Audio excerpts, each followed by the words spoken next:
আজি কয়াকুছি প্ৰেছ এছ'চিয়েশ্যনৰ কাৰ্যালয় শুভ উদ্বোধন অনুষ্ঠানত মোক এগৰাকী উদ্বোধক হিচাপে দায়িত্ব দিয়াৰ কাৰণে মই কয়াকুছি প্ৰেছ এছ'চিয়েশ্যনৰ উদ্যোক্তাসকলক আন্তৰিক কৃতজ্ঞতা জনাইছোঁ আৰু নিজকে মই যথেষ্ট উৎফুল্লিত অনুভৱ কৰিছোঁ।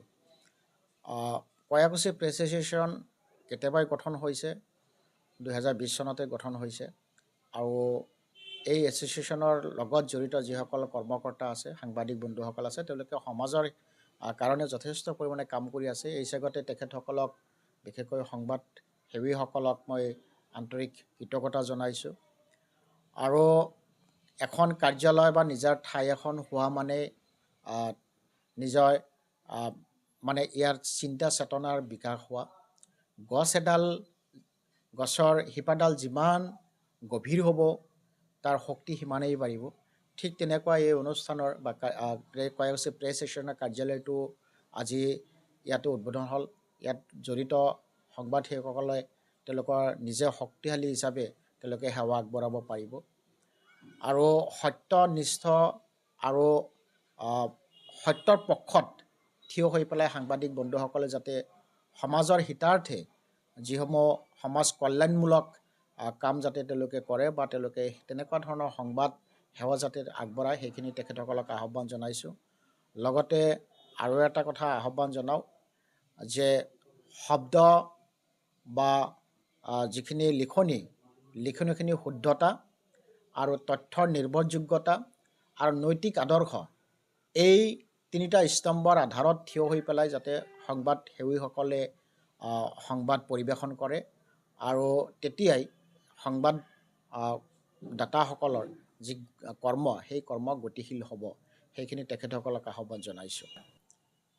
সকলো কথিত সাংবাদিকসকলৰ লগতে আমাৰ কয়াকুছি প্ৰেছ এছ'চিয়েশ্যনৰ নতুনকৈ কাৰ্যালয় আজি শুভ উদ্বোধন কৰা হ'ল আৰু সেই উদ্বোধনৰ উদ্বোধক হিচাপে আমি আমন্ত্ৰণ কৰিছিলোঁ কয়াকুছিৰ বিশিষ্ট ব্যক্তি ডাক্তৰ আব্দুল কুদ্দুছ শিকদাৰ ডাঙৰীয়া। তেখেতে আমাৰ কয়াকুছি প্ৰেছ এছ'চিয়েশ্যনৰ যি কাৰ্যালয়, এই কাৰ্যালয় শুভ উদ্বোধন কৰিলে।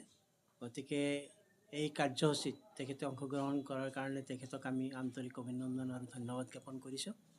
এই চেগতে আমি ক'ব বিচাৰিছোঁ যে কয়াকুছি প্ৰেছ এছ'চিয়েশ্যনৰ লগত জড়িত যিখিনি আমাৰ সংবাদকৰ্মী আছে, সেই সংবাদকৰ্মীসকলে প্ৰতিষ্ঠা কালৰে পৰাই কয়াকুছি অঞ্চলৰে নহয়, বিভিন্ন ঠাইৰ বিভিন্ন বা বাতৰিসমূহ সত্যনিষ্ঠ আৰু প্ৰকৃত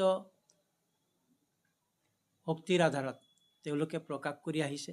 অনাগত সময়তো আমাৰ এই কয়াকুছি প্ৰেছ এছ'চিয়েশ্যনৰ লগত যিখিনি সদস্য আছে, তেওঁলোকে এই যি সামাজিক বেধি, সমাজৰ যি দুৰ্নীতি, সমাজৰ কুনীতি, সেইসমূহৰ বিৰুদ্ধে মাত মাতি যাব আৰু তাৰে আশা কৰিছোঁ। আৰু এই চেগতে আমি আমাৰ এই কাৰ্যালয়ৰ লগতে আমাৰ মূল শক্তি হৈছে ৰাইজ, জনসাধাৰণৰ পৰা আমি যিমান উৎসাহ পাম, যিমান প্ৰেৰণা পাম, আমিও কাম কৰিবলৈ সিমান সুবিধা পাম আৰু সেই সুবিধাখিনি অনাগত সময়তো পাম বুলি আশা ৰাখি আৰু আমাৰ ইয়াত উপস্থিত থকা যি কাৰ্যালয় উদ্বোধন কাৰ্যসূচীত উপস্থিত থকা ব্যক্তিসকলক সকলোকে অভিনন্দন জ্ঞাপন কৰি মোৰ কথাখিনি মই সামৰিছোঁ।